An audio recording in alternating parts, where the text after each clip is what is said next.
भारतीय इंतहा पसंद हिंदू जमात के रहनुमा ने धमकी दी है कि वो पाकिस्तान की blockbuster film the legend of Maula Jatt को भारत में रिलीज नहीं होने देंगे। पाकिस्तान समेत दुनिया भर में 31 अक्टूबर को रिलीज होने वाली फिल्म ने महज एक महीने में 200 करोड़ से जायद कमा लिए हैं। मौला जट पाकिस्तानी तारीख की पहली फिल्म थी जिसे मुल्क के बाहर सबसे ज्यादा स्क्रीन पर रिलीज किया गया, जबकि ये पंजाबी जबान की भी सबसे ज्यादा कमाई करने वाली फिल्म बन गई।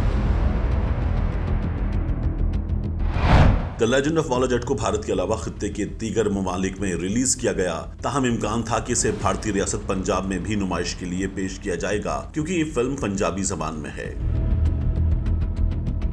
मगर अब the legend of Maula Jatt को भारत में रिलीज करने से पहले ही वहां के हिंदू इंतहा पसंद रहनुमा ने धमकी दी है।